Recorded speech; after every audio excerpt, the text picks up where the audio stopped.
Hey, everybody, and welcome to the True Crime Squad. This is Katie Weaver. I'm here with my sister, co host, and partner in crime, Kristi Brower. Hello. Hello. Hey, everybody. Feel like I How's it was just going? here. That's because I was. I know. And thank you for holding down the fort. You bet. Yet Yeah. again, I was traveling and I'm home for like 10 days. So Weird. I What? know. I'm glad. The pigs are glad. I bet. They're not speaking to us currently, but they did I'm not accept their dinner, mad. however. Well, I mean, they're not insane. Yeah. Well, right. No. And they're pigs after all. But Right. at any rate, thank you so much for holding down the fort. I appreciate You it betcha. always. We had a great time. Yeah, I know. You've been out here doing all these lives and all this stuff. And I'm on the other side of it, like following everything and dying because I can't be here to talk about it. So Right? here. And there is a lot to talk about. Woohoo. And I hear you see here in the chat. Welcome everybody in the chat. I see you guys, everybody talking a little about the summer call. We will definitely be airing the summer call. If you didn't see it already, we've already aired it on our channels, but it'll be a part of this production tonight as For well. So sure, because we've got to talk about it. Holy crap. that was heart wrenching. Holy hell. Hmm. And also go Summer. Yeah. And also, Summer, I'm sorry. I have not had a good opinion about you, and I think you didn't deserve it. Yeah, I agree. I totally agree. I now that I hear this, I'm like, oh, yeah, okay, yes, fighting for the kids. I do appreciate that.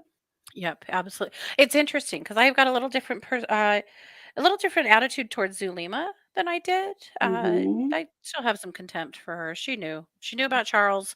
She She knew, did. but and she's making that clear. She knew, but the she was not the personality I expected. In Yes. court, Yeah. and now Summer. Yep. Mhm. Yeah, Halo says, I agree now. We cannot judge Summer any further. Agreed. Nope. Agreed. Yeah, I think it's a good absolutely. wake up call for all of us in all of these trials and cases. Like Right. things may seem to be one way, but that may not be true. I think we also have to remember that if this was happening in your family, because this has happened with Emma too, Mhm. Emma Daybell, Emma Murray, that we've, Mm. we all kind of had a shitty attitude about Emma, because of the way she's reacted to this. And then we all kind of had to step back and go, what would you do? How would Right. you act? What would you do if this was your situation? Right. I Well, and think, with only part of the information, like Summer said, yes. you didn't tell us. We didn't know the kids were dead. Yeah. Oh, yeah. Yeah. For sure. And I think it's just a good wake up call and reminder to all of us to be a little careful about who you're judging, Mhm. because they really may not deserve it at all. Yeah. Yeah, It's true. for sure. All righty. Well, let's get into it. Should we just dive right into court Let's today? jump right in. So, and correct me if I'm wrong, but I think I'm in the ballpark. I think that the our first witness today, of course, that was carrying over from yesterday, was witness number 28. I think Yeah, Summer was witness 29, and then the witness this afternoon was witness 30. I believe so. Understand that there were more than 90 subpoenas to go out. So we Right. still have And we're at a 30, lot of road to cover. right? Yep. This is the beginning. We're still in the beginning, believe it or freaking not. Maybe we can call ourselves kind of in the middle, but there's still a lot of ground to cover here. Right. A lot of things to hear, a lot of things to prove, a lot of evidence to uh, put in on the record, to fight about, to all the little bits and pieces, the nuts and bolts. So we still have a long ways to go. Yes, we do. But let's go ahead and talk today about what happened. So, of course, we pick back up with FBI analyst Nick Balance. Mhm. He was yesterday's last witness as well. He Right. tracked the cell phones belonging to Chad, Lori, and Alex. Mhm. And so they started this morning with Rob Wood on the direct. And They had a report that was prepared by Balance regarding cell phone activity. Thomas did not oppose it, which, he's opposed most of the discovery and lost like 99% of the time, I think, but he Mm, didn't actually say shit. mhm. Wood had a map on the screen showing the activity of the Homer J. Maximus account. Remember that Homer J. Maximus is Alex's email? We had a pretty good laugh about it last night. How can you not laugh at that email address? you know? We had I, a conversation about where it came from. I did a little Google searching, and yes. we had some funny stuff. So So we saw a map with cell phone tower activity the morning of September 9th between Chad and Lori. September 9th, of course, is the day that Tylee, we believe, died. So between 11:42 and 11:47 on September 9th, Homer J. Maximus was in the vicinity of Chad's home. Uh, he left, let's see, shortly after the phone attributed to the Homer J. Maximus account, that account left Chad's property the morning of September 9th. mhm. What does that mean, you guys? Does that mean that Alex was there long enough to drop off Tylee's parts or her Right, body? That means that Chad did a lot more of the work here than everyone, than of course, than I think Chad's camp would like you to believe. He right, because wasn't there very long. right, his phone wasn't at least. Hmm. Yeah, I thought that was odd. The timing is weird. The timing is weird, but again, that makes me think that Chad did a lot more of disposing and burying of the kids' bodies than he would like to admit. Yeah, The timing, I think, just can't be denied. That is very strange. yeah, 11:42 and 11:47. That's 5 minutes. yeah. I know it's not very long. Okay, on September 23rd, between 3:59 a.m. and 8:34 a.m., Chad sent numerous text messages to Lori. Okay, consider that. This is the night when who has a bad dream Yeah, David Warwick, and couldn't get a Dum Dum phone? Warwick. Yeah, in the middle of the night. And Yeah, supposedly they called Lori twice and texted Chad twice, and neither of them ever responded. yeah, And yet they were in constant contact with each other at that time. yeah. They were If you clearly call all awake. somebody, yeah, if you call somebody at 4 a.m. and they don't answer, I understand that. They're asleep in bed. But these guys weren't. No, they weren't. They were very active Hmm. on their plethora of cell phones. Yes, on their plethora of cell phones. Okay. Also on that day, Chad made a call to Alex at 9:25 a.m. Chad also called Lori 3 times from 9:30 to 9:35 a.m. And of course, they believe that JJ was killed September 22nd to September 23rd, right in that window. Yeah, So then jurors were shown a map of Alex's movements that morning. The account registered to Homer J. Maximus was on Chad Daybell's property from 9:55 to 10:12 a.m.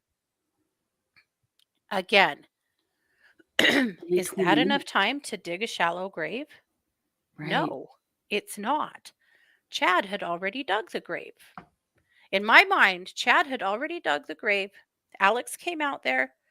They put JJ in the grave and they spent a few minutes together because he was there for close to 20 minutes, covering him with the wood, with the rocks, and throwing some dirt over top of him. Yeah, He already had it ready. yeah. I think you're right. It was all prepared. Yep. Our grave digger, Hmm. gross, had Yep. had it all prepared. Yep. Yep.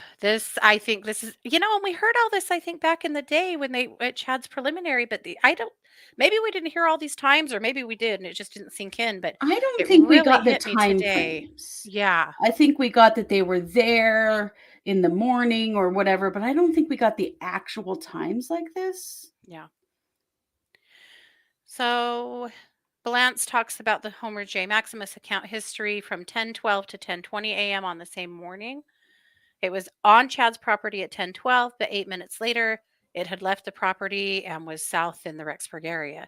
So he got the hell out of there. Yeah, he He did. was there just long enough to drop off that body, and he was out of there. Mhm. Thank you, Let's Barbara. see. Alex had, or a phone attributed to him, had a 545-second phone call with Lori, or a phone attributed to her that morning during this time frame. Right.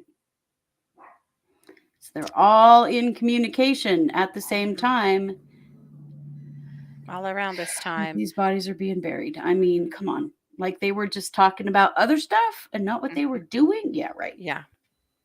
Tammy died on October 19th. On October 9th, Chad sent a text message at 9:57 a.m. to Lori. Got to stop by the store right now to get that other number working. Hopefully won't take long. Then he sent her a second message at 10:26 a.m. and said, "I will call right now from a 401 number." Yeah, the Rhode Island area code, remember? It was one of Yeah. his Google searches that they talked about yesterday. Mhm. He looked up Rhode Island to find out what their area code is and then put that as his area code on his phone. Yeah. Yeah. So shifty, Chad, really. Really. Yeah. Everybody's really thrown off. It's really a miracle that these guys are such shitty criminals.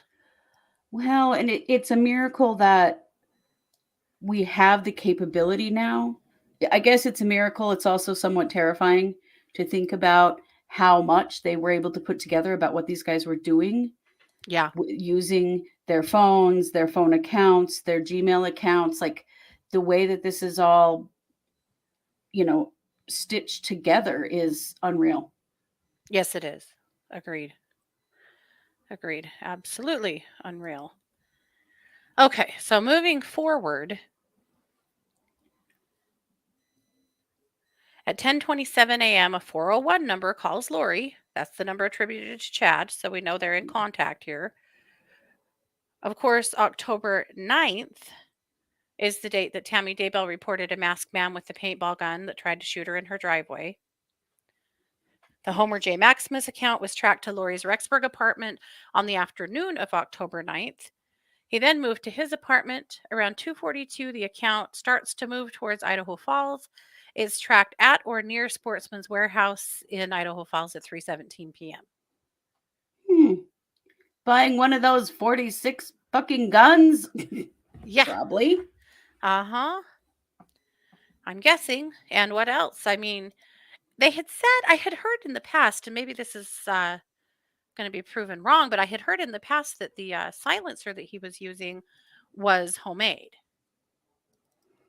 So I Yeah. don't know that he was like going to purchase a silencer because it sounds like he Well, actually made the can you silencer. purchase a silencer like in a store? Well, I don't know. I don't know. I don't That's know. a good question. Yeah. I mean, this is Idaho. Yeah, probably you can. Yeah. I'm forgetting my place. Beginning at 4:47 p.m., it shows the device near the area of the Daybell home. 4:47 p.m. It's there until 4:46 or 4:56 p.m. Blant says they can't determine the exact route that Alex took to get there, but uh, GPS locates Alex on the same road at 4:58 p.m. where Chad lives. Less Yeah. than 10 minutes later, he's on a Sugar City road. By 5:15 Booking it or out 5 of there. by 5:16, he is back in the area of his apartment. Yeah. And so Sugar City is a little teeny town. That's where Tammy worked at a school, a little tiny community outside of Rexburg. That Chad's house is like Chad's kids would have probably gone to Sugar City schools. That's Right. kind of his vicinity. So to say that he was in Sugar City, that was like a couple miles, Yeah, it's to get just a into the little Sugar City town vicinity. outside of the Salem area. Yeah. Yeah.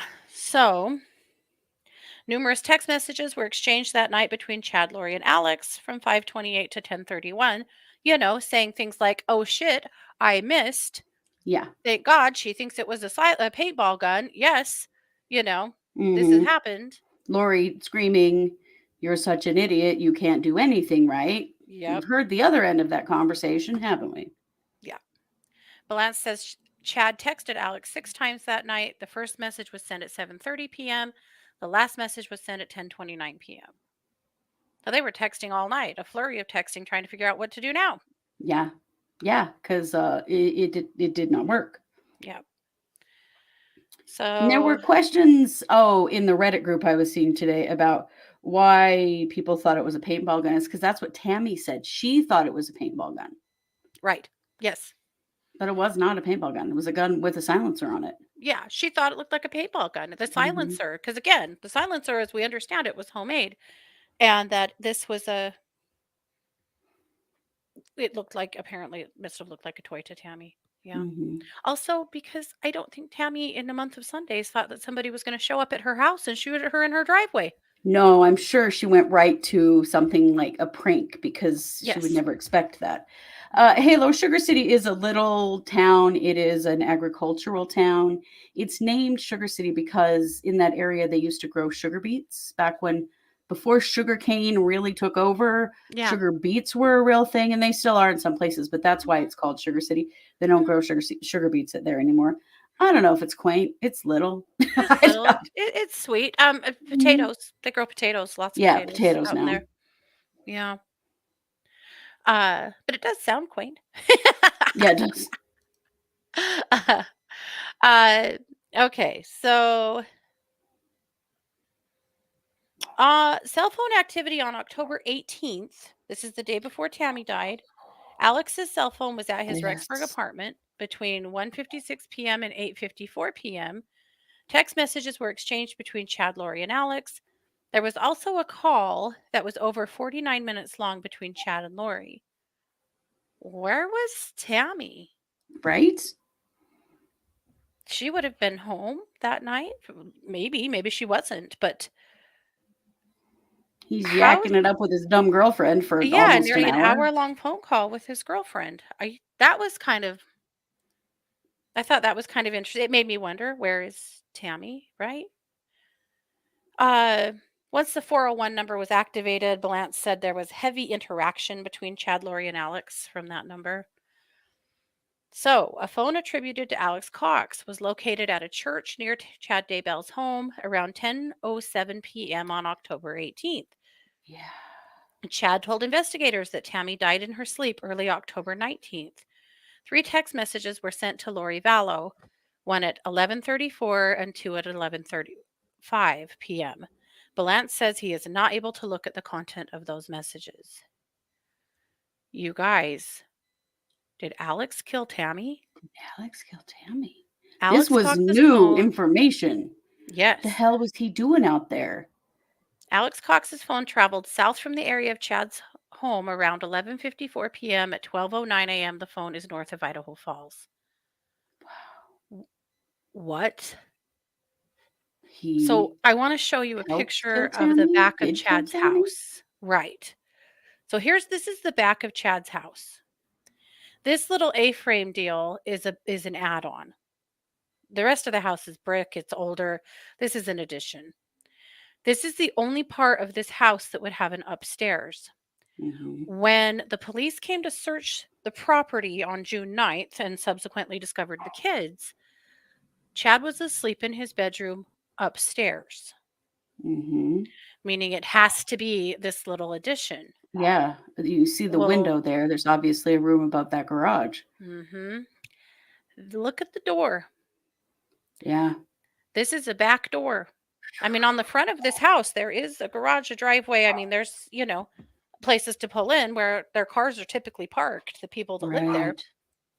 So this would have been an easy shot if their bedroom was up here at the time that Tammy died, which we don't know that for sure. Right. But we do know that Chad's bedroom was up there after Tammy died.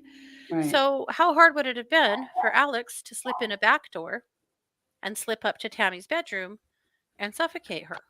Well, I don't know, park at a church nearby and walk? Because they Yeah. said that his phone pinged near a church. Right, but I don't know that I mean, that might have just been the closest ping. may have been, but I mean, like, he probably didn't pull into this property, but That's snuck true. back around there in the dark because it's not like there are streetlights out there or anything. This is full Right. on Oh countryside. yeah, countryside. Yeah. Holy shit. So I have so many thoughts and I can't wait to see Tammy's toxicology, but my thought is that Tammy either willfully or unwillfully took a sleeping pill of some sort and went to bed. Yeah. I'm guessing she was out cold And Yeah. Chad ushered Alex through that door, right up those stairs into that bedroom, and he suffocated her. And then he Yeah. got the hell out of there.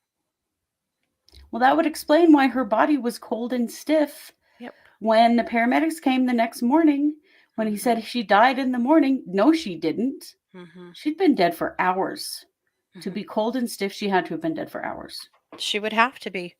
She would Oh, have to be. So their God. son Garth was working in the neighborhood at a haunted forest. And Oh, right. supposedly he got home around 11, Uh-huh. which also So, makes me wonder, was Garth home when Tammy was murdered? Or did but this hell, if happen their shortly bedroom was up after he there got in like home? practically a different building from the Yeah, rest of the house. maybe he would not have known. I agree, Mm, Kat. Chad is too wimpy to do it himself. Alex had already failed at least once. He had to get over there and get his job done. yeah. Yep. Well, I mean, think about it. Probably he killed Tylee and he killed JJ and then turned their bodies over to Chad to be dealt with. Then Yep. he did the same thing with Tammy. Did he Yep. kill Tammy and then Chad dealt with it in his, way of convincing people that there was no need for an autopsy or just denying that he wanted one or whatever. Yep.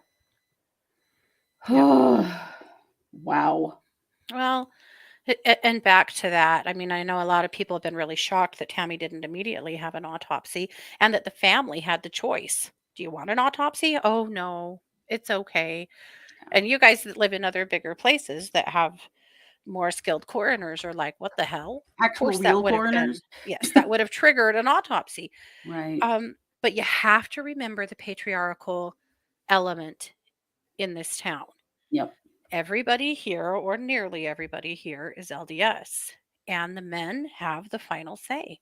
Yep. And they asked her husband, and he said no, it wasn't necessary, and that was the final word. And I know that sounds crazy to you guys that aren't familiar with this religion, but honestly, it's not surprising to me at all. Not at all. Not at all. They would have definitely deferred to their dad. Yeah. They would never have suspected their Oh, dad of yeah. this, No. ever. No. I cannot imagine how destroyed they must all be now, knowing that they went along with this ruse Yeah. unknowingly. Yeah. I just my heart really goes out to them. I cannot imagine Mhm. what it must be like to be Chad's children. Oh, It's gotta be horrible. horrifying. Horrifying. And Tammy's children. Yeah, Yeah. Tammy's children. We know that Tammy's funeral was on October 22nd in Springville, Utah. We know that Chad received 3 text messages from Lori that day and that he responded to at least one of them.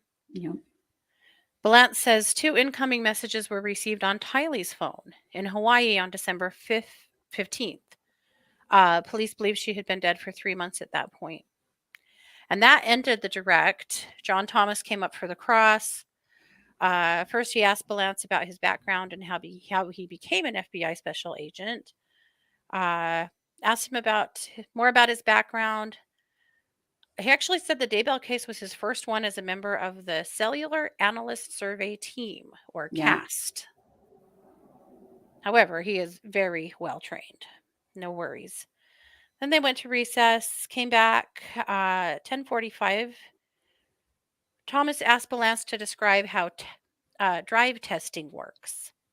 Drive testing means they get in a car with a piece of equipment that's constantly taking measurements of radio frequencies, and then they input the data into a computer program and map things out in relation to cell towers. It's all yep. pretty technical stuff. It's one of the reasons that there was so much, dare I say, a voluminous amount of evidence, because Right, there yeah. was so much data. So much data. And it's part of what the defense has all been, both defendants have been pretty upset about, is that it's Mhm. so much data that they don't know how to interpret. They don't know Right. what to do with. But Well, get an expert. I experts and mean, specialists are for. Yep.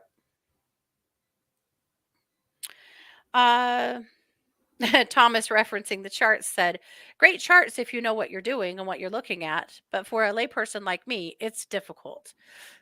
Yeah, they were yeah, but salty. he's trying to point out to the jury that this who knows what all this really means, that Thomas is great for playing dumb. Mm. Pryor rolled in just about this time, by the way.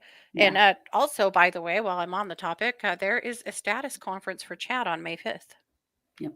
in Ada County. It'll be right there. I know. Damn So it. So we can't we go. can't go. And I doubt that one is streamed to Madison. But yeah, interesting. I mean, of course there is. That beat has to go on. Hmm. They still need to schedule a trial. Right. There's all kinds of stuff that Pryor needs to do. So I'm sure they need to have a status conference. So Okay. let's address Alex for just a second because I have Yeah. two theories. Okay. I don't think they killed Alex. Either Alex did something that killed himself or the stress of this situation killed him. He had a propensity toward blood clots. He had a blood Mhm. pressure problem. They found some propensity toward having this issue because he had a bunch of blood clots Mhm. in his autopsy. I wonder if he literally stressed himself to death. He told Zulema the night before he died, Mhm. they're going to make me their fall guy. Mhm. So I he know. either took something that they haven't figured out or he was just so stressed about this Mhm. that his blood pressure went sky high and he died of a bunch of blood clots. I mean, I think he totally could have literally stressed himself to death. I can accept both of those theories. I'm still leaning heavily on suicide because of the patriarchal blessing Right. I and know, because me of the too. But contact that Chad had with him that morning. That yeah, still makes me go, nah, nah. but But talk didn't find still, anything. So I don't know. Yeah, absolutely, Lori could have convinced him to do something to himself. sure. Absolutely, she could have. Hmm. Yep. Yep. He did whatever Lori told him to. And as the warrior, they told him at some point he would know when it was time to leave and get out. Yep. And he did. But that's true. Catlink said she thinks it was stress. It would have been suicide. Yeah, it would have been a bad way. Then he had all those guns. Well, he It's didn't true. because he left them all in Rexburg. Of He didn't. course, he Yeah, probably that's still had true. some guns on him. I'm Although sure he suicide did. is But a huge, huge no-no in Mormonism, just like lots of whew. other religions. Well, yes, but translated beings don't have to It's follow the rules, true. It's bro. true. It's all so ugly. Okay, so I'm not going to go through all of the Lance. I think we got to the most interesting parts. The cross was pretty lackluster. I mean, it was they at least crossed today, but There was one thing that was very important because on the day that they can place Alex where they can place him mhm, when the kids were killed and all that stuff, guess who mhm, they can't place? yeah, Lori and Chad. You know mhm, why? They turned their location services off mhm, because you can.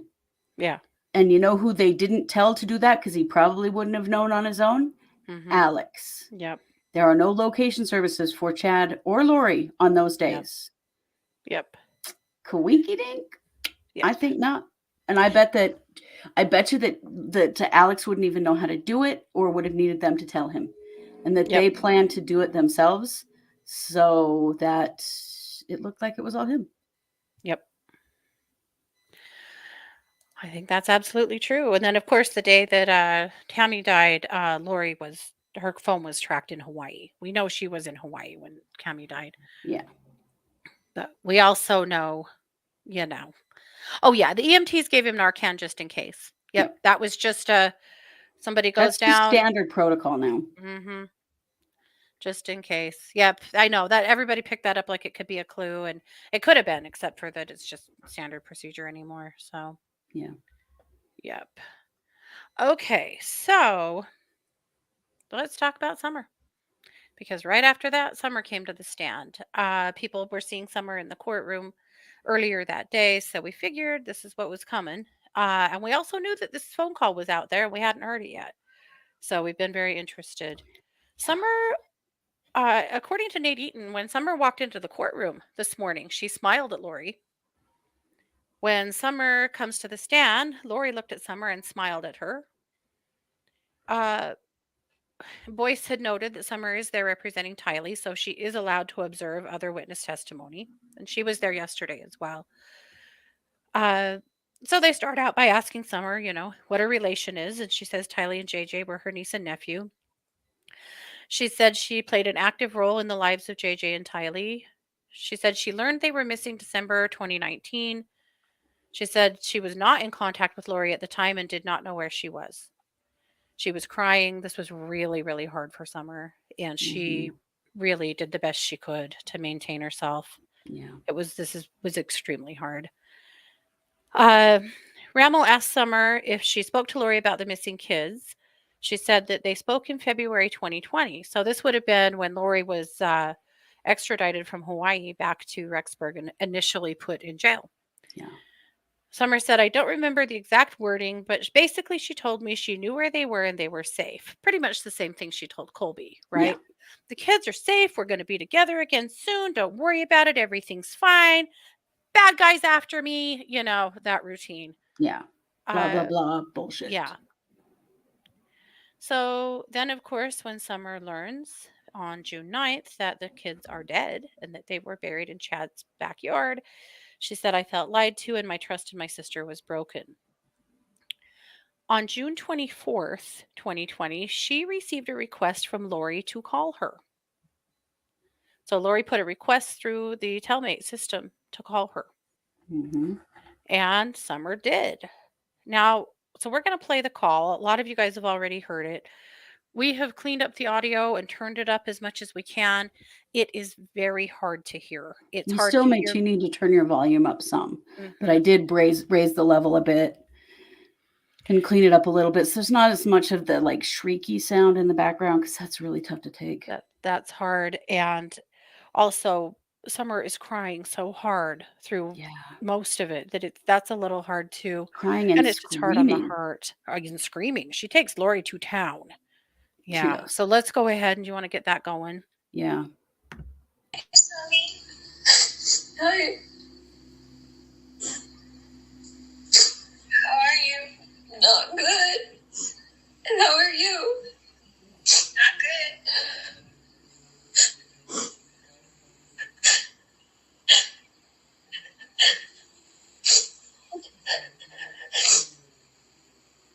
I don't know what to say. Do you not want to talk? I'm willing to listen if you want to talk to me. I just don't know what to say. I don't know what anybody knows. I've been in isolation for 2 weeks, so I don't know anything that's going on. I haven't talked to anyone. Well, they know that they found Tylee buried in a pet cemetery and Gigi buried on Chad's backyard. And we don't understand how that happened or why. Can you tell us?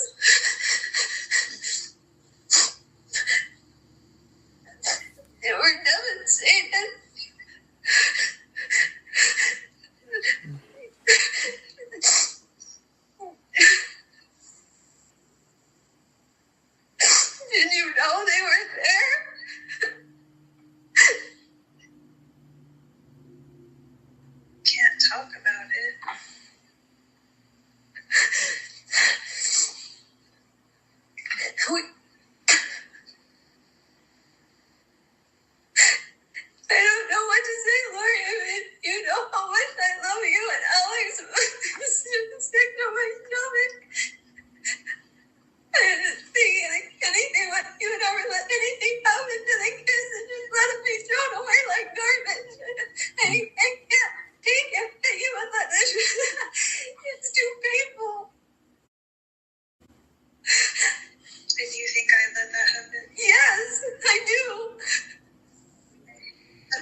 me, Summer. That's what I thought. You still do. Or if you let that happen to them and didn't tell us and lifted me in the ground like a piece of trash, then I don't know you because you would have never done anything like that. That's correct. And if you knew and didn't tell us, that's not okay either. We love them. We would have taken them. We would have taken care of them. You could have gone off and done anything you wanted. That's what you think? I don't know what to think. None of us do. You haven't told us anything. We believed you. We stood up for you. I cannot. I would love to. You cut me and Mom off for 4 months and told everyone not to trust us because we'd tell Adam. And now we find this out and you expect me to just keep going on faith when there's been zero explanation and you expect me to just keep believing without ever having a question? I'm not saying that. That is what you're saying. Either explain it or don't expect me to not be upset and doubt you when the kids are on Chad's property. I'm not okay. I love them with all my heart. I would have taken Tylee and JJ in a heartbeat. And everybody else would have too. You know that. If they were in any danger. I have no idea what happened. You're right. Nobody does because you said nothing. Because everybody sees what's on TV. That has nothing to do with TV. This is when you're in my conversations before you left and cut me off. And now you expect me to be there for you and you were going to abandon me. And if you weren't in jail, you wouldn't even be talking to me and we wouldn't even know they were dead still.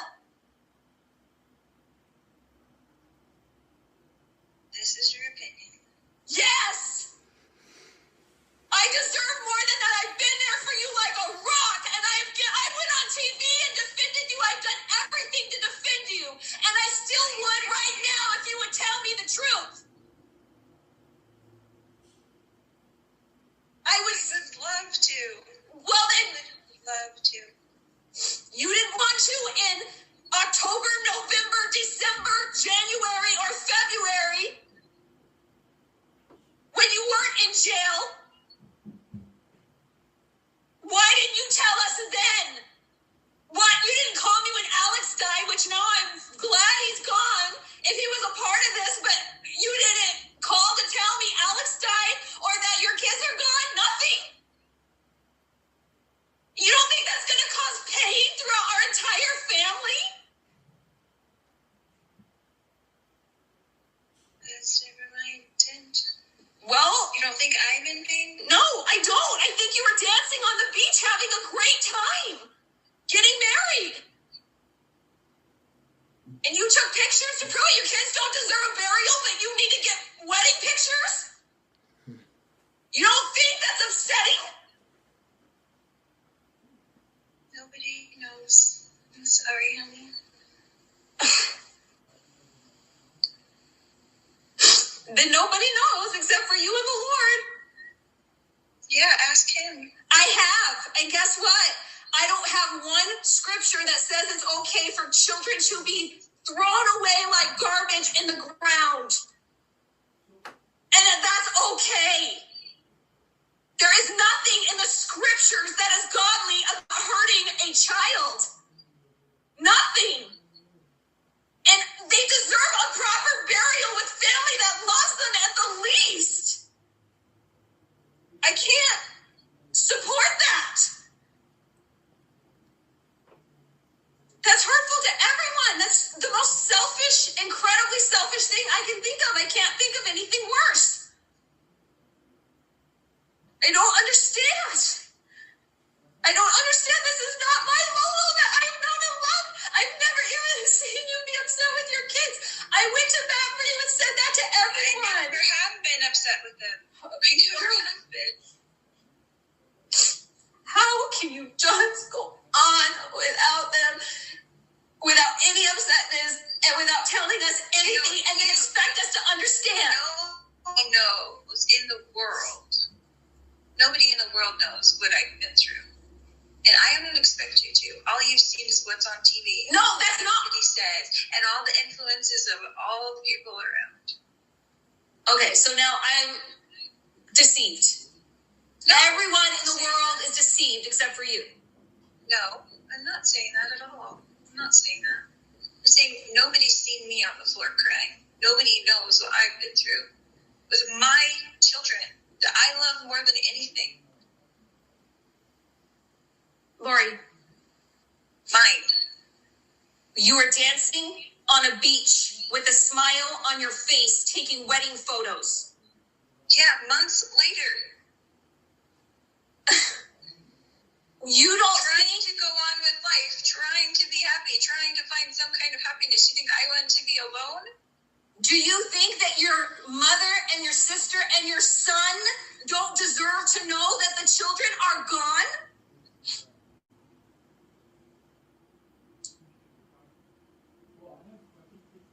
Why wouldn't you call and tell us that? Why were we cut off? You saying you want to go on and be happy? You're just going to be happy without your family and your life until you're stuck in jail and I'm the only one stupid enough to be your friend when I've been your best supporter, Lori. I've loved you my whole life. I still do. I can't bear to think anything bad about you. It hurts me. I don't want to see you in jail. I don't want you to be there. I don't want people to misunderstand. If you would tell me the truth, I would stand up for you for the rest of the time. You know that I would. I know you would. But there is nothing okay about this. Nothing. I know. If you think it's okay, well, you have greatly been deceived if you Nothing think is about this is okay. Nothing about this is okay, Lori, Summer. We've all read the scriptures. I know you've told me about a lot of your spiritual experiences. You know I'm trying to support you in all of them. But I am telling you, because I love you with all my heart, please consider that Chad has lied and been deceived, and that you have been deceived, and that this is not what you think it is. There's nothing okay about killing children. Nothing. And even if you didn't kill them, and Chad didn't kill them, and Alex didn't kill them, you threw them away like garbage in the ground. You Chinese bones are burned. I can't handle that. And threw her in a pet cemetery. You know that's so degrading. How could you let them do that? I don't understand. It's so painful. I can't even tell you. I don't know what else to say, but please consider that you have been deceived. That is not Christ-like. There's nothing good in that. There's nothing good in that. That's not a test for you.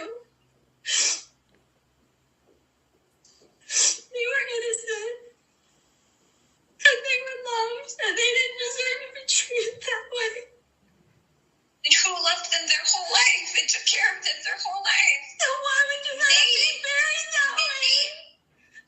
I didn't. Well, then come up with an explanation publicly.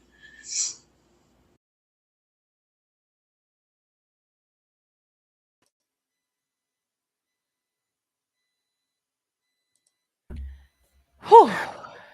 Man, That is tough to hear. it is so tough to hear. You did an The awesome job on the audio, though. Good Oh, job. thank you. Yeah, I think it's quite a bit better. Those jail Yeah. calls are awful, but it's so strange to me as Summer is so upset, Lori just gets calmer and calmer and calmer. Mhm. You know me. Where have we heard that before? Yeah, she says that to everybody. Melanie, Colby. Yeah. Yep. Disgusting. So And calm then, and so patronizing. yep. Yep. And that piece where she's calling her out about dancing on the beach while her kids are buried in Chad's backyard. And she says, that was months ago. Yeah. Oh, Lori, Mhm. that right there is probably going to be a nail in your She coffin. said something similar in the call to Colby. In both of these Mhm, calls, she has acknowledged mhm. That she knew. that she knew. Yeah. Which, I mean, yes, we all know she knew, but the jury doesn't. So again, this is just proving this thing. But the way she acts in this call is so shocking. Her And this is response to someone her being that younger upset. sister, who's like Yeah. her best friend or thought she was, but Yeah. obviously had been really left out of a lot in the last year of her life. Mhm. Mm, Yep. And that whole routine about the Lord. We'll go ask him. uh-huh. Yeah. Enough for the love. Right. Nothing made any of this okay. No Yeah. one saw me crying on the floor. Are you kidding me? Right Yeah, all now? she did was just try to make herself the victim. That was Yeah. so gross. So huge props to Summer because that is definitely the most meaningful exchange we have heard with Yeah. Lori. That really illustrates Lori at her core. Oh my God. Doesn't it though? But remember that in the spring, Tylee had been working for Summer's husband. Right. I think he's a chiropractor, I think so, yeah. and or something along that those lines. And I would imagine that Summer works there too. They probably had been spending a lot of time together, and then Tylee's just gone off the map. Yeah. That's why I used that picture of Summer and Tylee for the video, Yeah. because we've seen so much from Woodcocks about Mhm. JJ. And we just Yes. don't hear as much about family grieving for Tylee. No. And I'm glad there clearly are a lot of people grieving for Tylee. I really Yeah. appreciated Brandon Boudreaux's um, perspective on Yes. Tylee. And now you see And Aunt his Summer. relationship with Tylee. Yeah. Yes, that there were definitely people Yeah. that that loved Yeah. Tylee and mourned Tylee too. And I mean, I know Absolutely. that Annie and Colby do, Of but I don't know, course. it just hasn't felt quite the same. Right. Well, I mean, Woodcocks have been so prolific. Yeah, And they I have. will, to their credit, they have tried very hard to include Tylee in the conversation. You They know, have. They they have have. tried really hard to not leave her out of the conversation, but truly, Tylee wasn't their kin. She wasn't their blood, and they didn't know her very well. Yeah. You know, Lori made sure of that. Oh yeah, Lori isolated Tylee in every opportunity she had. That's so clear. We hear Yeah. about that over and over again. Yeah. Most definitely. So that's where the direct ended. That Yeah. was, there were no further questions from That Rammel. was definitely a great place to stop. I did want to address Deb really quick. So Yeah. Deb was talking about strychnine as a Yeah. possible, and you know we've looked at strychnine and we really wondered about that for Alex. Yeah. Alex. Here's the problem though. You know how you said that it causes this arching of the neck and back and the rigid arms and legs and jaw tightness? It causes something called a rictus grin. Go look it up if you want to have nightmares. But a rictus grin is really obvious that if you get a rictus grin, you've been poisoned. Like there are only a few poisons that cause it. That's all that generally causes it is a rictus grin. Um, and so it's kind of known to be a fairly obvious poison for Mhm. medical examiners to identify because of that. So I don't know. Maybe he didn't get the rictus grin. I don't know. But that's one reason we were wondering, about Yeah, it. for sure. Well, and because, but they did do a full autopsy on Alex too, Yeah, they did. and they came back with natural causes. They did say that that didn't close the door to foul play, but it did. The autopsy did say natural causes. I But just don't we know that they don't know. know how deep a toxicology it really was, though. Yeah. Yeah, rictus grin, I know. It's terrible. I know Mhm. about it only because I am a true crime podcaster. You may or may not want to look it up. It's horrifying, but it is pretty undeniable when you Mhm. see it. Yeah. And yes, he was cremated, so we can't go back and look at more talks. I have a question that I have not been able to answer today, and I'm hoping somebody knows this answer, but maybe they Mm, don't. mm, How did Cox's find out that Alex was dead? I'm not sure. Did Zulema contact them? It was obviously not Lori. Isn't that Yeah. gross? Your brother dies and you don't even And tell your also, own how parents long and your was Alex sister and dead your before the siblings? Coxes were, yeah, were brought abreast? I did a little bit of legwork today on that, trying to answer that question for myself, and I couldn't. So, However, there is so much out there about this case, and I will promise that I haven't seen it all. So Yeah. maybe someone else knows. Yeah, maybe the police, Halo. I wondered about that too. Maybe. I would really like to know the answer to that question. How did they find out? Yeah. How horrifying that Lori Also, didn't tell them. that she said, I'm glad Alex is gone if he had something to do with this. Yeah. Interesting. Yeah. Oh, yeah. Okay, some of you Yikes. guys are saying you thought that it was said that it was the news. That wasn't said today, but if it was said another day, maybe it was. That's Um, awful. That's just maybe ugly. Melanie P. That's a good point, Stella. Maybe Melanie She seemed to Polanski. do a lot of death notification. Yeah. So maybe it was her. Well, yeah, she waited to tell. The uncle was All interviewed today. I'm for pretty the sure he said it was news. the news. Oh, thank you, Okay. Kat. Okay. I Interesting. haven't had Yeah. a chance to watch that yet. Can you imagine? And Lori knew. Mm. Lori freaking knew, but couldn't be bothered Didn't to let tell them them. know. Yeah. Yeah. True. Every time she kills, she doesn't inform anyone. And yes, Mm. she didn't tell Charles's kids for a No. while and then was super cagey about it and would never really tell them the truth. Yeah. Well, and did a real weird thing when Joe Ryan died too with Yes. Annie. Mm-hmm. It Yep. all just seems so guilty to me. Yep. Yep. Seems real guilty to me. And she's done it so Yeah. many times. For sure. All right. So going back to Summer. So on Cross was Archibald. The first thing he said was, I'm sorry you had to relive that. Well, Jim, I think we're all real sorry we had to live through that, but thanks to your Right. client, that's where it's at. And you better be damn nice to Summer because nobody is going to be okay with you being shitty to her after that. Mm-hmm. They're 2 years apart. Lori's 2 years older than Summer. They talked about Lori's first marriage that happened when Summer was 16 that didn't last very long. And then the second marriage, which lasted a little bit longer than the first, but still not that long. Then Summer talks about Lori's third marriage to Joe Ryan. They got married, and then Summer got married in 2000 and had lived in a separate state, so she and Lori weren't as close as they had been. Mm-hmm. She did say Lori had been trying to protect her kids from Joe Ryan. And Archibald asked her about the call where Summer tells Lori she would never do anything to hurt her children. And Summer says it's because of the way she saw Lori with her kids, that she didn't think she'd do anything to hurt her children. Yeah. Archibald asked if Summer's involved in her sister's life. When Charles and Lori had separated, Summer said she was, but she was not aware that Charles filed for divorce until it came out in the media. She thought they had reconciled. Yeah. Lori was lying to her like lying crazy. to her right and left. Archibald asked Summer to describe Tylee. Frankly, I felt like Archibald's cross was quite damaging. She said I would, to Lori, not to the prosecution, I would describe her as beautiful, witty, and very talented in a lot of ways. Archibald asked if Tylee had health problems. Summer talked about her pancreatitis. And then he asked about Lori and Tylee's relationship, and she said that Tylee had a little sassy streak in her. But I always felt Lori was very patient with her. Lori loved her, and Tylee loved her mom. She confirmed that she was never concerned for the safety of Tylee around Lori. Archibald said, would you ever imagine your sister wanting to kill her kids? Summer, who is now sobbing again on the stand, says no.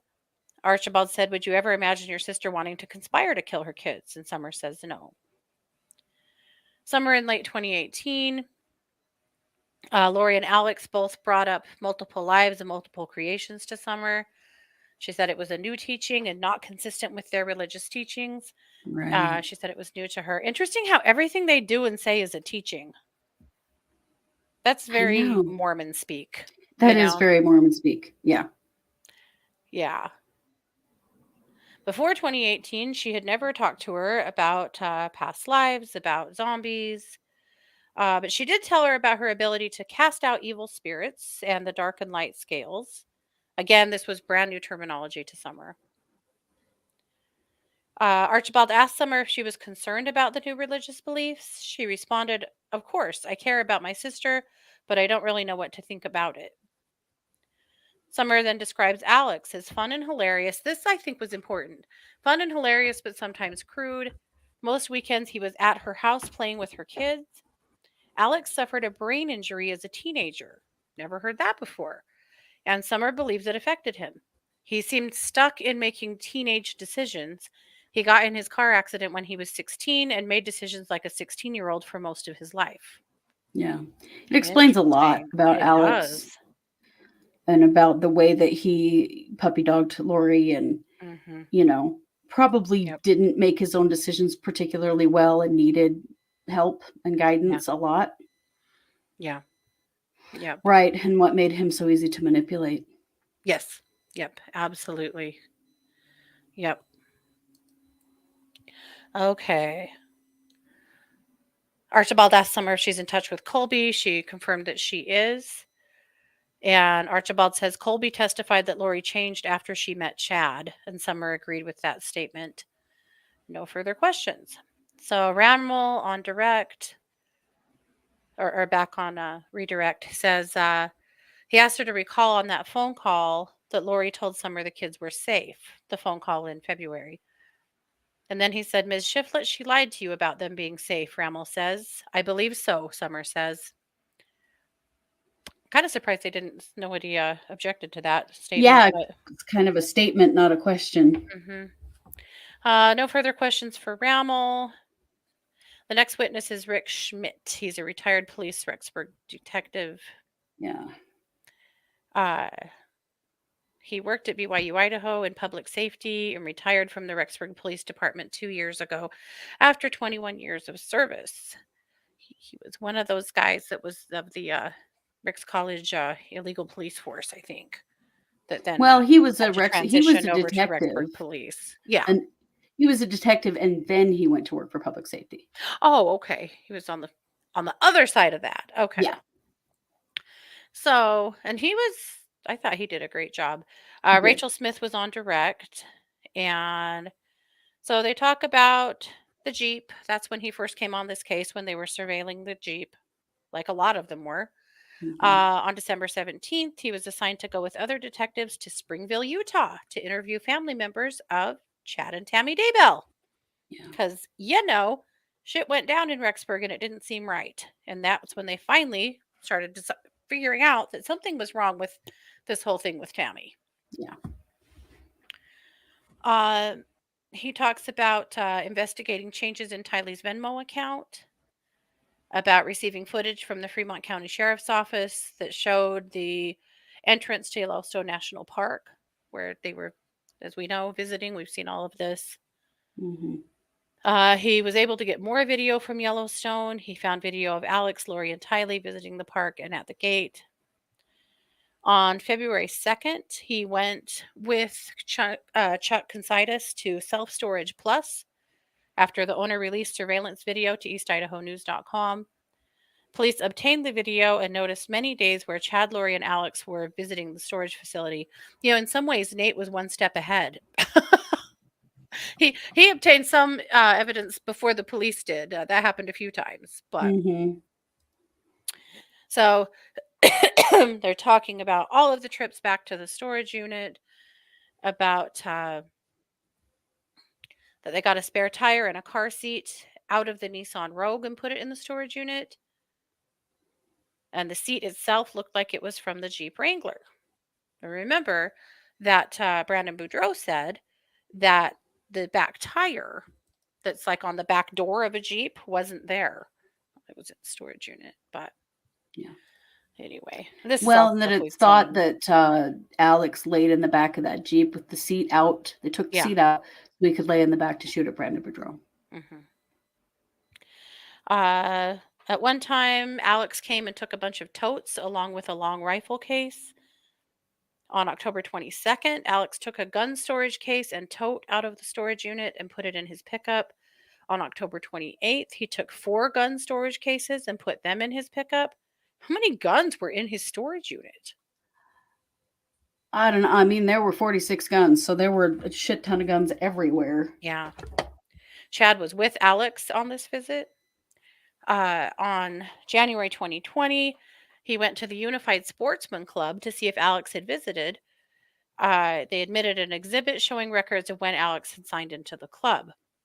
Now, this is interesting because Alex was signing in during different names. And the Unified Sportsman Club is just a shooting range that is like they don't man it. You go, you sign your name, you put your money in the box. It's just on the honor Out on the system, desert. out on the desert.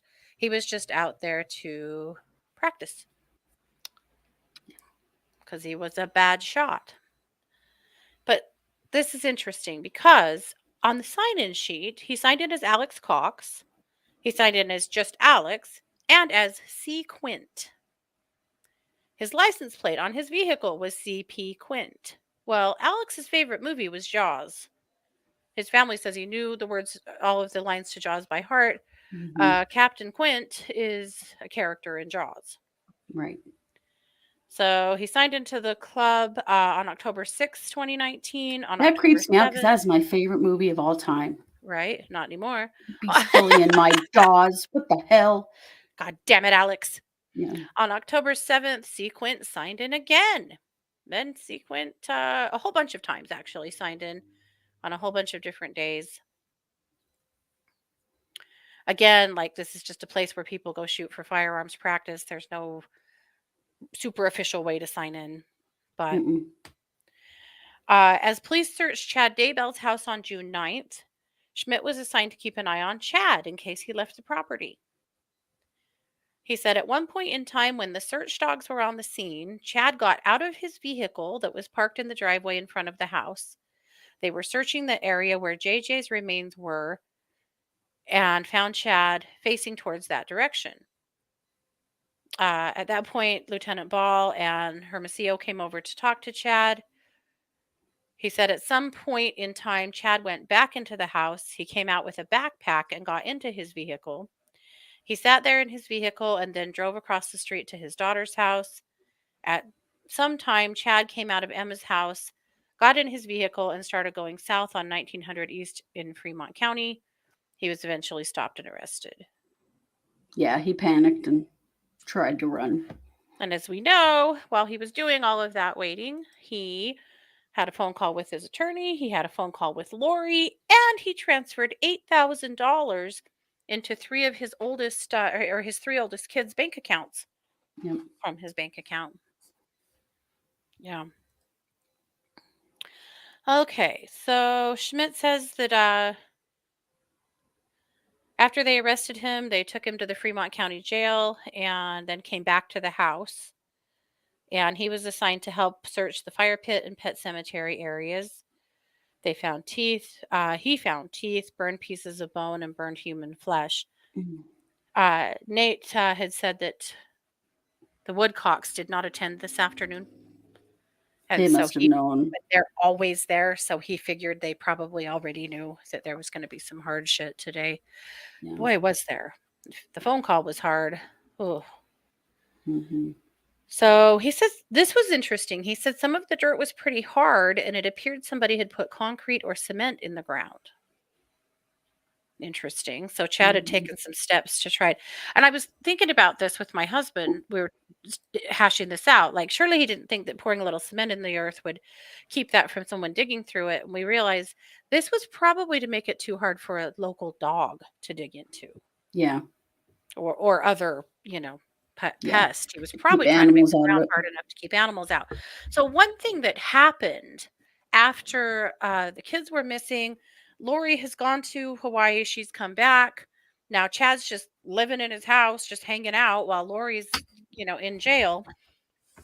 He went to Fremont County and petitioned them to allow him to put a double wide on the back part of that property. Yep. It would have gone right over that area. Yeah. But the county said no because it was against zoning and code. Mhm. So then he called a local cement place and had them come out and give him a bid for pouring a cement pad. And he told them on the phone, and listen, the reason we know this is because I was reading comments right after the kids were found or sometime around that time in a news article, and a man said, well, Chad called my son's business and wanted a cement pad poured, but it just it didn't work out, but it seemed really weird. So I messaged the guy and I'm like, "Hey, what can you tell me?" So he messaged his son and his son sent us a little statement about it. He said that Chad told him that he wanted an RV pad to park a camper on. And that's really normal around here, you know? Oh yeah. Everybody has one, a camper at least. But he got out there and where he wanted the pad was clear out in the middle of his pasture. Not where you would like back up your fifth wheel and park it and leave it in a convenient place. He wanted Yeah. it clear out. Maybe like next to that weird garage that it doesn't look like anyone parks in. Right. But no, he wanted it clear out in the middle of of that acreage of that where the pet cemetery was is where he wanted it. And that was just really weird. And anyway, it didn't work out. I think they told him they couldn't do it, or he wanted it to be a no dig.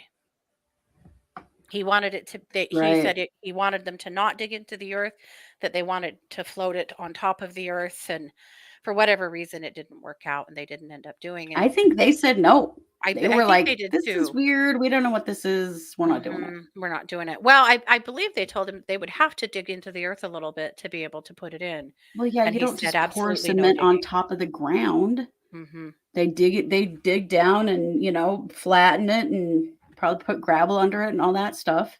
Yeah. So this Okay. was in the spring of 2020, sometime between the time that Lori was extradited in February and Chad Whew. was arrested in June. Yeah. Yep.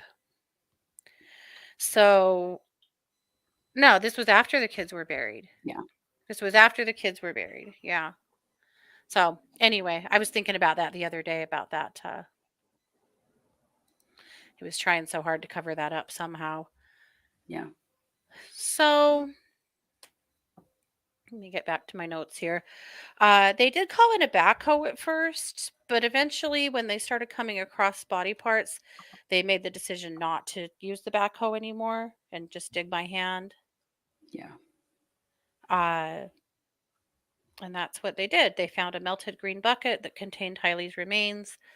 And then, of course, under the bucket was a partial skull. So, Ooh. Just makes me nauseous to think about what they did to her body. yeah. So Smith had no further questions for Schmidt. So John Thomas cross examined. Thomas asked Schmidt about the storage unit surveillance videos. He said he reviewed them like a month ago. He asked about the sportsman club, how that works to sign in. And that's when he said it's just people check in on your honor. There's nobody monitoring it. Mm-hmm. Thomas told Schmidt that he's making an assumption that Sequent is Alex Cox. Schmidt said that's correct. That's what his license plate says. So we're assuming that that was him. Be kind of weird Also, if it he was signed someone in else. there as Alex and as Alex Cox. Mm-hmm. So, yeah, we think it's a good assumption, Thomas. uh, All he right. asked Schmidt if he'd followed up to see if anyone saw Alex there. He said he did not. Then he wanted to know where they found the teeth and burned flesh. Schmidt said it was in the fire pit area. They've Sometimes asked every single one of these guys that question, and it's just weird and gross. I know. I keep wondering why. What's the gotcha? Yeah. When's it Because they're coming? showing photos the whole time Yeah. of this stuff. Like, Oh, yeah. what you want the pinpoint places where the fragments of bone and teeth were found? Like, what the hell? Stop talking about it. So they released Schmidt. The next witness is Steve Daniels. Daniels is also a special agent with the FBI. Wood is on direct.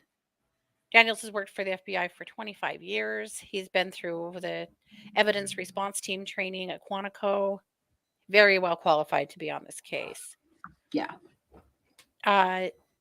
So the evidence response team is also known as the ERT, and they were asked to come and up with a search strategy to execute a search warrant on June 9th and 10th at Chad Daybell's property.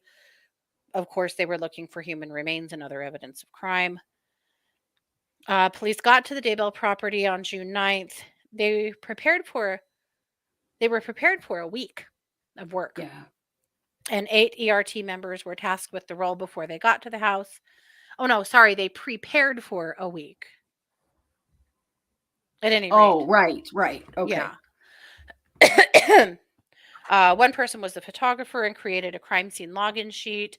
Daniels did an initial walkthrough of the scene and priority areas were noted. So they've been planning this for a while and, Mhm. of course, had their warrants in place and were fully ready to tackle this. 2 people were assigned to assess the fire pit area. Based on cell phone data, the team had mapped out areas to look on the property that included the pet cemetery. Another area of interest was the pond. Daniel said they wanted to look at the entire 3 to 4 acres, sheds, outbuildings, everything needed to be searched. I mean, it was a big job. Daniel says that 500 to 700 photos were taken on the property the day they served the warrant. He said a Faro scanner was used at the scene. This is a high-tech laser scanner, as well as what's called a total station tool on the scene. Nate says that a lot of the jurors were taking notes as Daniel was speaking. He said they also used a drone during the search. Mhm. Wood asked to admit and exhibit Daniel's compiled of photos and evidence. Thomas, of course, has some questions before the exhibit is admitted and then doesn't object, actually. So, What's he going to object to? yeah. Really? They looked at a satellite map showing the Rexburg St. Anthony area. Some key locations were marked, like Lori's apartment, Chad's property. The Salem Church is where the police staged, and then Walmart in BYU, Idaho. I wondered if the Salem Church is where Alex.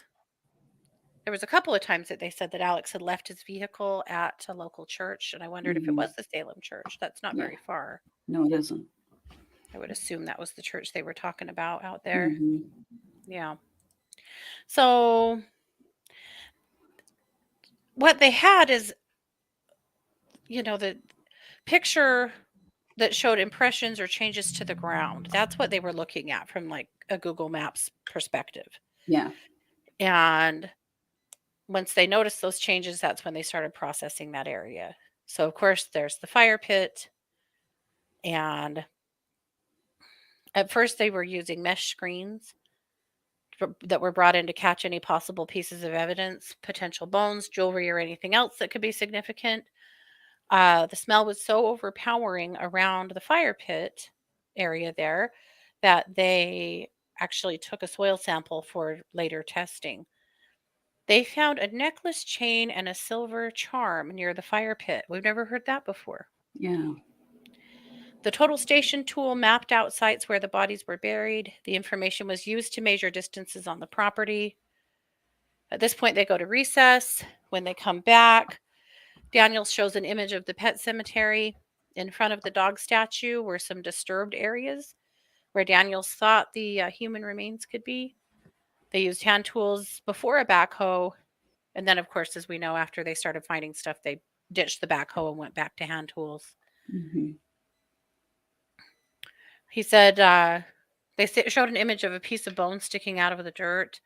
He said, with the size of the bone being found, I could also smell an odor I could associate with human remains decomposing. So between this bone being found and the second bone being found, the decision was then made to not use the tractor anymore. Then they show some bricks uncovered by the tractor. So they put flat, like rock paver type things over to JJ. They put bricks over Tylee. Mhm. This ended up what they called Tylee's grave site, but understand that was kind of scattered because they found remains in that whole little area. Mhm. They saw a photo that he called the first pieces of Tylee being uncovered. At this point, they were unsure what they found, but it was a bigger bone. Yeah, they The- didn't even know what they were looking at for sure if it was even human. yeah. The next photo shows pieces of Tylee's remains covered from the ground at the end of the day. At that point, we established a new perimeter around her burial site and came up with a better excavation plan. The remains were placed on a blue tarp. Yeah. The next photo was close-up view of the pieces identified as Tylee. You can see the bigger bones sticking out of the ground, Daniel said. He said her remains were melted together in the ground. The remains were placed in a body bag, given to the coroner, and removed from the scene. We see a photo of what the burial site looked like after the remains were out of the ground. Crews continued their search. On June 10th, blue tarps were placed on the ground and a sifting operation was set up to find more possible remains in the ground. We now see a photo of a mass of human, dismembered, melted, and a green bucket with part of a skull. It took a while for us as investigators to figure out what happened here, what this is, Daniel said. Ah, He also said, we wanted to show how these remains were buried so we can show the story of what happened here. yeah. The next photo they showed was Tylee's skull next to a melted bucket. Mm. He said they tried to lift the remains out of the ground, but they all fell apart. They were able to collect them and put them in a body bag. They had an anthropologist on site, and the anthropologist and coroner separated the remains so an inventory could be done on what parts they had. They weren't sure how many pieces they were still looking for. Can you imagine? No, I Then they can't. showed I'm feeling nauseated. Then they showed pictures of body parts placed on the coroner's body bag, partly because they weren't sure if this was one person or two. So they'd asked for an inventory of the parts. Right. After all the human remains were collected, they did use a backhoe to dig deeper and wider into the burial sites. He said this is especially important on JJ's burial. His was the first burial we found, and we wanted to make sure Tylee's remains weren't in the same area. Yeah. Wood asked Daniels if the police searched the shed and the barn. They did. He said, knowing that we are dealing with a burial, one of the things we are interested in is tools. And there were some tools in the picture of the inside of the barn. There were some tools hanging or leaning on the wall in the shed. Then they showed a picture of a pickaxe and some shovels that were seized as evidence. They were leaning against a wall next to a green bucket and two white buckets. There was a close-up photo of the pickaxe and some material. There was some material on the blade portion. A close-up image of two shovels shows how dirty they were. Daniel said it could potentially be ash or other things on the shovel. Mm-hmm. They also took bush clippers, some saws, and an axe from the garage. There were some bricks on the side of the shed that they also seized because they were similar to the ones found at Tylee's burial site. I mean, Chad was just grabbing random shit from his property and trying to use that to make the burial site a little easier. Mm-hmm. And to dismember her. Mm-hmm. Then they showed photos of the pond area where JJ was found. They were showing how there was taller grass around the burial site. That's one of the things that stuck out to them, is that there was taller grass there, And also there was a raised berm with less grass and vegetation than the surrounding area. So it looked different than it had the year before. Daniels is describing how police went layer by layer to remove the ground near the pond. He said at that point they didn't know if it was a burial spot or not. But then they saw those big 3 rocks where officers had removed some of the soil. Those 3 rocks laid out there, the flat ones that were laid over JJ. Yeah. He said, this is screaming to me as a team leader that something is odd. Something shouldn't be here. Mm-hmm. And then they sidebar and they called it for the rest of the day. That was it. Yep. He said Nate said he had not seen Lori look up for the last hour. Remember the last time they showed remains of the kids, she tried to demand to be removed from the courtroom. Right. So today she just stared at her notebook and kept taking notes. Mm-hmm. Yeah. So that's what happened today. That was all of court. Yeah. That's certainly enough.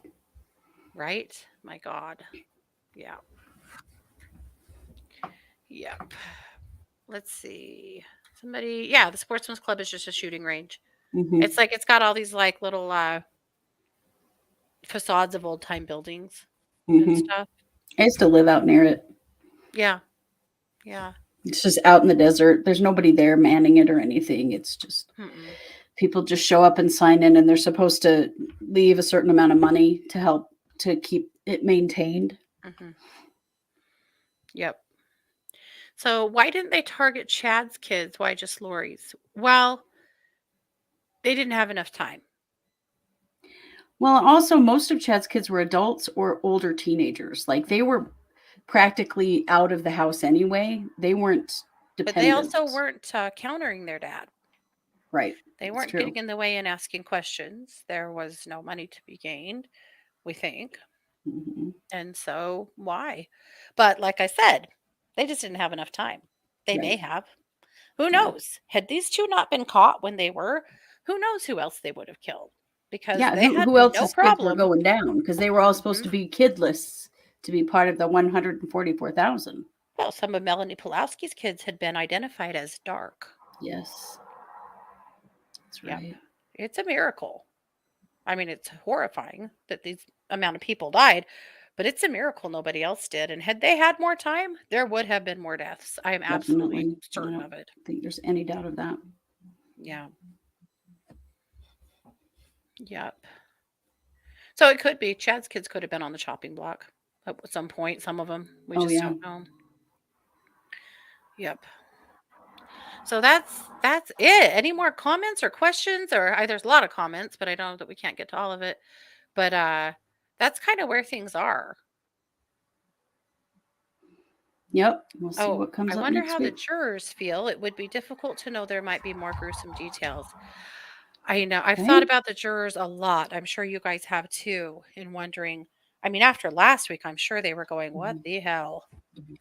And then now, just more and more stuff comes out. I can't even imagine No, me how either. horrifying this is. There was a man that was called that I believe was released that had a child that died, and he was concerned. He was a potential juror. He was concerned that this would be too difficult for him, and Hmm. Prosecutor Smith agreed that it would. Hmm. Not things that he should have to see. Yeah. But I can't even imagine how the jury feels right now. It's just crazy. Thank you, Kristen. Oh, thank you. Yeah. I am an audio producer, so I have like professional software and stuff. So Yeah. it doesn't take much to get rid of some of that terrible background. And I know some places they don't, for court, it has to be the original. But for Sure. us, we Yeah. can certainly listen to a better version. Yeah. Yes. Well, and those jail calls are just really hollow. They're really hard. Yeah. Oh, they are so bad. Yeah. Yeah. Archibald does not like the jury taking notes. He's told them twice now. They don't need to take notes. They'll get a summary at the end. Well, That's that's okay. They just can take notes weird. if they want to. Yeah. Well, and he Right. Like, has no right to tell the jury what they can or can't do anyway. That's the judge's job, not the hmm defense attorney's job. and they were told in the beginning that they could take Hmm. notes, but that they wanted them to pay better or they wanted them to not take so many notes that they weren't paying attention to what was going on. Yeah. But some of this stuff is very technical and detailed. Some of the FBI stuff is uh, and also if Hmm. you haven't can you imagine jurors notes, I'm sure Hmm. it's wild. It The jury is. will need counseling. Can you imagine? Right. Yeah. Yeah, Cat Link, my husband and I talked about this today. Can you imagine being a traumatized juror and not be able to talk to your partner about this when you get home at night? Right. That you have to you're expected to just carry this with you Till the for trial's over. potentially 10 weeks. It'll never go 10 whole weeks, but still, you're expected to just carry all of this horror with you and all of the questions you probably have and the musings that you have and Hmm. the trauma that it might have triggered for you, and you're supposed to just hold on a little bit longer. Yeah. It's a big ask. Really big ask. Yeah. So, Darla will be in court tomorrow. Hmm. And Aunt Sue. And so Hmm. we'll have notes from them tomorrow. So we will hook you up with that. I will Hmm. be in court on Thursday. Christy, you'll be in court on Friday. Yep. So there'll be full coverage from us through the end of the week, and we'll have Yes, a there live will. every night talking Yep. about it. We sure will. That's what's up. I wonder how much longer it will go. I still feel like we've got a couple of weeks at least. I mean, at least we're only Least. at I think maybe 31 or 32 jurors now, or 32 witnesses now, Yeah, and there were it's more not than very 90 many. called, subpoenaed. So But will they call all of them? We don't know. maybe they won't. And so they were all subpoenaed, so that's pretty official, but it's possible Right. that they won't bring them all in depending on how things are going. If they feel like they don't need them. I Because mean, there on the is a lot outside of looking in, repetition already. yeah, yeah, a lot of repetition. Well, yeah, because they're getting all those little pieces of evidence pulled in and put together. Right. Uh, yeah. So, and yeah, we haven't gotten to Tammy. We haven't Right. gotten to We haven't gotten to any of the autopsies, the and that's autopsies. means they're Also, coming. there's a lot of text messages we haven't heard yet. I don't know that there are any more phone calls with Lori. We only knew of these three. Hmm. So maybe I can't say there won't be, but these were the only three that we knew of existing Yeah, that have been mentioned. So yeah, I don't know, that's right. but I kind of doubt it. Lori wasn't talking to anybody unless they have more Lori Chad conversations that they want to share, because those two talked on the phone nonstop for months. Until he was arrested, yeah, they did. Yeah. Yep. There's got to be quite a lot more to go on Tammy. I Oh, just thought tons. that cell phone data from Alex today. Wow. That's friggin' chilling. Hmm. Because that's been a question I think everybody's had. Was Chad Yeah. or was Alex actually involved in Tammy's death? And I think it's pretty clear now that he was. Yep, for sure. All righty. Well, I think we are going to call it. Why do they need so many burner phones, Kristen? Good question. Because they thought they were shifty. Well, and they didn't use them all at the same time. They would use a burner phone for a certain amount of time and then they would stop using it and stop putting money on it and use a Yeah. different one. So they weren't all in circulation at the same time. But Lori had 9 phones with her when she was arrested. 9! Insane. The hell? But they certainly knew what they were doing, Ooh. that they had done some wrong things and were on the run. Kat says, I feel a good chance Garth will be called. Well, that would be very interesting. I mean, he was there the night Tammy died. He was. Does That make would you be wonder. interesting. And there's been a couple of stories told. I don't know. Mhm. That would be very interesting. We'll see. Yeah. There's still plenty. I mean, we still haven't seen Melanie Pulowski. We haven't seen Ian. We haven't seen Ian's ex-wife, Natalie, Mhm. and so many more. There's Oh, so yeah. much more to come. Yeah. There is definitely. Yep. All righty, guys. Well, that's it. Thanks so much for Mhm. being here. We'll be back tomorrow night. Tomorrow's Wednesday night. Our normal case updates happen at 7 p.m. So we're going to do them at 7 p.m. per normal.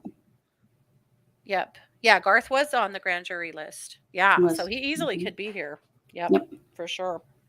Alrighty, guys. If you want to support us, you can head over to truecrimesquad.com and leave us a tip on PayPal or buy us a coffee.